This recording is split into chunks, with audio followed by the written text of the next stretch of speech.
Bonjour à tous. Aujourd'hui, je vais vous faire le top 5 des dinosaures herbivores les mieux parés pour se protéger contre les prédateurs. Donc pour cela, on va compter toutes les armes naturelles qu'ils possèdent, pics, cornes, bec, ainsi de suite. Et donc du coup, on va pas seulement les classer, on va aussi donner des preuves scientifiques pour appuyer ce que l'on dit. Et ça commence. Numéro 5, l'Ornithomimus. L'Ornithomimus est peut-être le dernier du classement, mais c'est pour une raison propre, c'est qu'il ne possède pas d'armes à proprement parler. Alors certains l'estiment d'ailleurs pas comme herbivore mais plutôt comme omnivore, mais bon, ce n'est pas le sujet, toujours est-il qu'il fait partie des proies dans cette histoire. Donc il ne possédait pas de grosses griffes, pas de dents, pas de cornes, donc il n'avait pas d'armes pour combattre, son seul atout était de courir. La fuite, courir le plus vite possible pour s'échapper des prédateurs. Et il faut dire qu'il était assez bon car on l'estime à 70 km/h, sa vitesse de pointe. Alors certains vous diront 60 km/h, d'autres vous diront 80, mais toujours est-il que cela tourne autour de 70 km/h. Comment savons-nous cela? Eh bien tout simplement c'est grâce à la biomécanique. Donc il y a deux principes fondamentaux. Premièrement, il faut prendre en compte la masse musculaire de l'animal, donc la puissance on va dire et la proportion des muscles de ses jambes. Et secondement, il faut connaître la taille de ses pas. À partir de la taille d'un pas d'un animal, on peut calculer la taille des pas qu'il utilise en course et on peut rajouter quelques calculs supplémentaires pour calculer sa vraie vitesse. Mais aussi, en dehors de cela, on réussit aussi à comparer l'Ornithomimus avec l'autruche. L'autruche moderne, qui est un oiseau, ressemble fortement à l'Ornithomimus. Ornithomimus signifie d'ailleurs qui imite l'oiseau. Par conséquent, notre autruche pouvait courir jusqu'à 60 km/h, ce qui est proche de l'Ornithomimus. Aussi, l'autruche, lorsqu'elle court pour échapper à un prédateur, possède une physionomie assez proche. Par exemple, nous pouvons regarder qu'ils ont le même corps, tous les deux, donc Ornithomimus et autruche, les mêmes longues pattes aussi d'ailleurs, ils possèdent également à peu près les mêmes coups et la même petite tête. Bref, on remarque que les deux animaux sont vraiment semblables. Ainsi, notre Ornithomimus, on va dire, était bâti pour fuir un prédateur. Numéro 4, le stégosaure.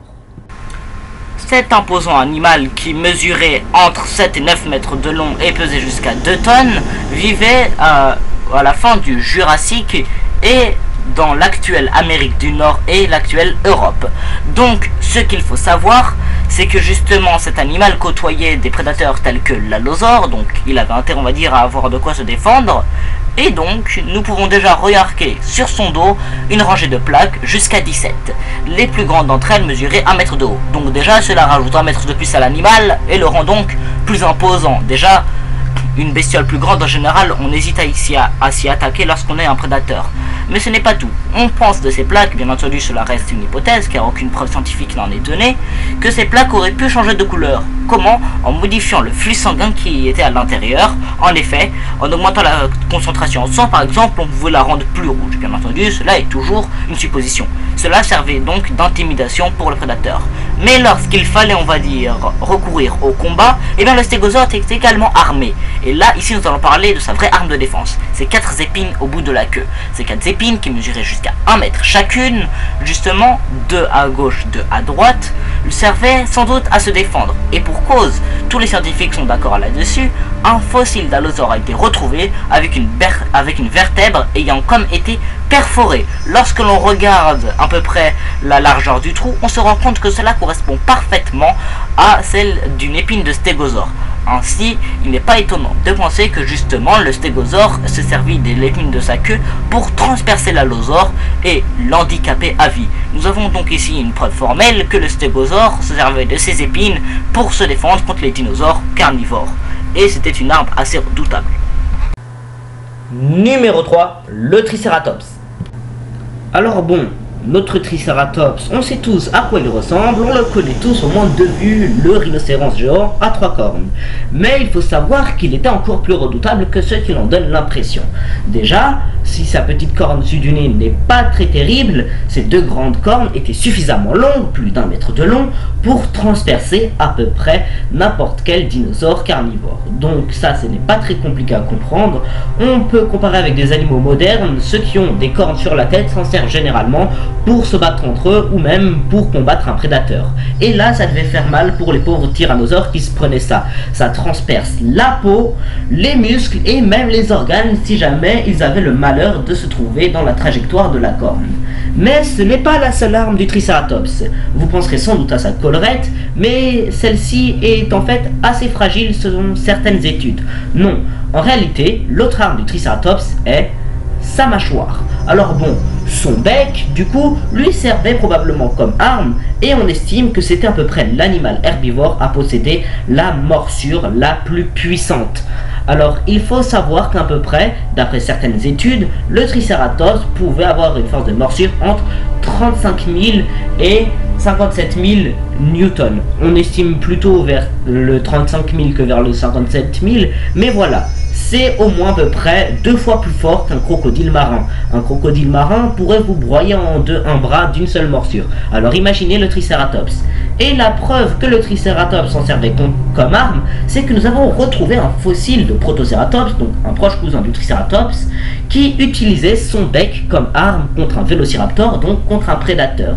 On voit clairement que le Protoceratops essaye de sectionner le bras du Vélociraptor. Donc ce devait certainement être le cas aussi chez le Triceratops, qui possédait un bec semblable et des plus tranchants. Ainsi, avec ses cornes et son bec, le Triceratops avait beaucoup de chances de se débrouiller face à n'importe quel prédateur du moment qu'il lui faisait face. Numéro 2, l'Argentinosaurus. Vous imaginez bien un troupeau d'éléphants en Afrique. Aucun lion n'oserait l'attaquer. Eh bien, qu'en pensez-vous d'un troupeau d'Argentinosaurus? Voici la comparaison entre l'Argentinosaurus et l'éléphant. Vous comprenez à présent? L'Argentinosaurus, qui mesurait jusqu'à 40 mètres de long et pesait entre 50 et 100 tonnes, était considéré comme le plus gros animal terrestre de tous les temps. Cela fait débat car certains pensent que l'Amphicolias et le Séismosaure étaient plus grands, d'autres attestent que ce ne sont pas de vraies espèces à part entière. Mais bon, ce n'est pas le sujet actuellement, passons. L'Argentinosaurus avait donc toutes les chances de se sortir face à un prédateur. Pourquoi? Parce que les prédateurs standards qui mesuraient entre 5, 6, 7 mètres de long ne pouvaient même pas lui atteindre les genoux. Alors, de là à l'inquiéter, on y est loin. Mais qu'en est-il des prédateurs les plus gros? Nous pouvons par exemple regarder le Giganotosaure, qui mesurait plus de 14 mètres de long, donc il était encore plus grand que le Tyrannosaurus Rex, qui était peut-être l'un des seuls prédateurs connus de l'Argentinosaure. Et pourtant celui-ci devait très rarement s'attaquer à lui, car notre Argentinosaurus aurait pu l'écraser simplement sans s'en rendre compte. Imaginez vous faire piétiner par des créatures de 70 tonnes. Eh bien ça aurait été ça de déclencher la colère d'un troupeau d'Argentinosaurus. De plus, certains scientifiques s'accordent à penser, mais cela on va dire n'est pas le cas chez tous, que la queue de l'Argentinosaurus aurait pu servir à se défendre contre les prédateurs. En effet, sa longue queue aurait été utilisée comme un fouet et elle aurait servi justement à renverser les prédateurs qui s'approchaient trop près, leur donnant une bonne leçon ou plutôt simplement un avertissement au cas où ils essayeraient de recommencer. Mais cela fait encore débat entre les scientifiques. Certains diraient que la queue de l'Argentinosaurus serait trop fragile pour être utilisée comme fouet. Toujours est-il que, en dépit de sa taille, notre animal est le deuxième de ce classement, car aucun prédateur ne réussirait à s'en sortir face à lui.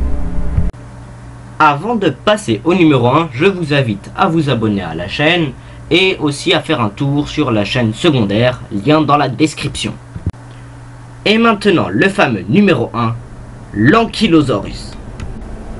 L'Ankylosaurus n'est pas qu'un simple dinosaure, c'est un véritable char blindé.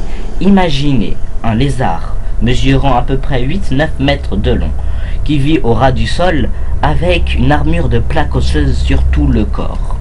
Des plaques osseuses aussi solides que l'acier, lui recouvrant la tête, la nuque, le dos, la queue, les côtés et le côté des pattes. Alors évidemment, à ce moment-là, il lui reste seulement le ventre, mais pour cela, il lui suffit de se coucher par terre. Et à ce moment-là, plus aucune prise. Le prédateur n'aura que de l'os bien dur à mordre, et ce n'est pas n'importe quel os, puisque cet os est aussi solide qu'une carapace de tortue, ou même plus. même le fameux Tyrannosaurus Rex se briserait à coup sûr les dents en essayant de mordre un ankylosaurus sur ses plaques osseuses. Alors notre ankylosaure, non satisfait déjà d'avoir le moyen ultime de parer les attaques des carnivores, possédait également une arme propre à lui pour chasser les prédateurs qui viendraient l'importuner trop souvent. Il s'agit d'une sorte d'excroissance osseuse au bout de sa queue, une sorte de boule pesant à peu près 50 kg qu'il pouvait balancer avec une force incroyable. Les piquants du stégosaure, c'est bien, ça transperce, mais la boule de l'ankylosaure, là, ça casse.